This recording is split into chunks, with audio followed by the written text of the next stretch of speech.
How do you grow your network and build community, whether you're a real estate professional, a mortgage pro, a cake shop, or any kind of entrepreneur?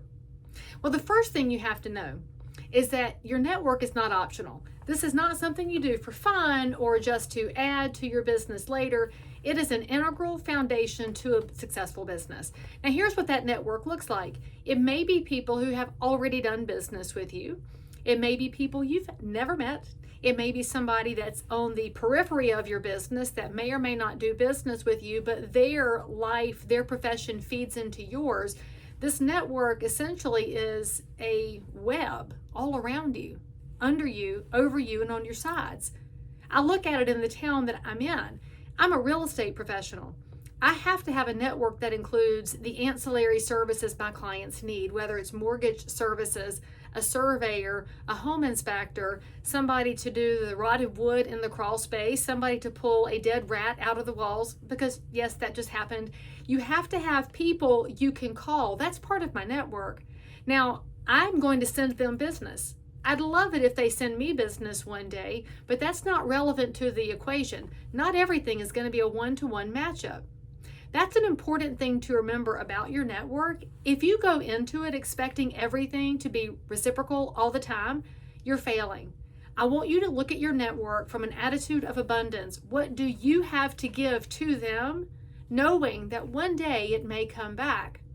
Now, another piece of my network are not related to what my clients may need, but it's related to the health of the community. It's important that my network include county officials, city officials, staff, and elected, all kinds of people, so that I understand the environment I'm working in.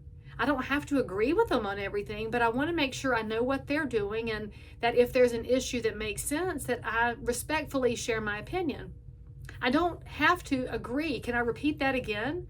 I don't have to agree with everything going on, but as a business owner, I have an obligation to raise my hand. That's so important, y'all. And your network is going to build when people know that you're paying attention and that you're not going to be ugly about it. Please don't be ugly when you disagree. Another piece of my network are my actual clients, the ones who've used me as their professional realtor. That's part of my network.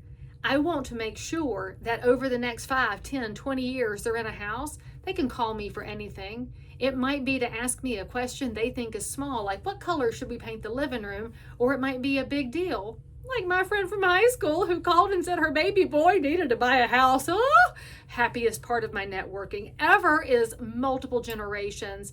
But that happens because we can use social media to keep up with each other. Your network has those kinds of people in it too. Your network's also going to include the families that you surround yourself with, whether in your church, synagogue, mosque, your faith home, or the families from your school that your kids hang out with. I hope you know the families where your kids are hanging out. The people that you want to eat supper with or that you're in small group with. Start thinking about the places where your life is happening, and that's part of your network too. It's very important as you're thinking about this network that you stop thinking of everybody as dollars. I'll repeat it again. All of these relationships don't have to be a one-to-one reciprocity.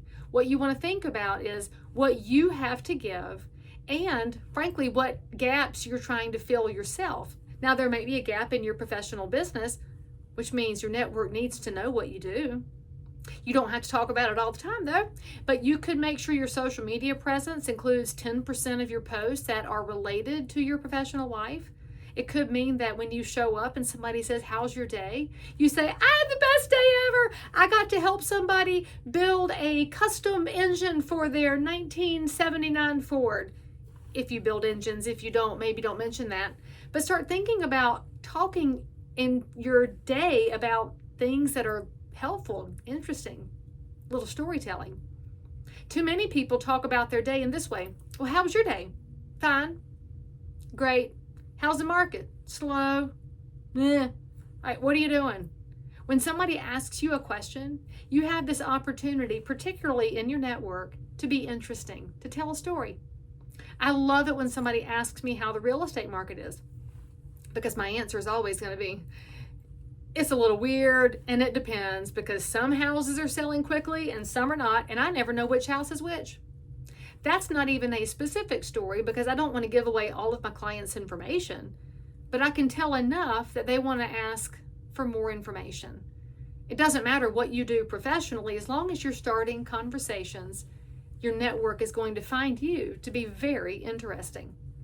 The next most important thing about building community in this network is after you learn how to answer the questions in a cheerful and interesting way yourself, maybe start asking some questions. Ooh, tell me the best part of your day today. What did your professional life look like today? Tell me the best manager you've ever had. Tell me the worst interview you've ever conducted. Ask people really specific questions, because when you're starting to gather their stories, your network goes from a list of names to an actual community. Here's what I mean by that. You asked a question and they started telling a story. Well, now the two of you are talking, but you know what happens in the background, in the periphery? People start to listen in. People love being a part of storytelling. So suddenly you'll have 4 people around you. Well, now your network feels interconnected by someone else's story. And if you're the one that has a story to tell, here's a tip for making your network even more powerful. Don't monopolize the conversation. Save your story for after the person who's already speaking. Your network is going to be such an integral part of your business, and it's going to be more powerful when people know that you abide by that adage of having 2 ears and 1 mouth for a reason.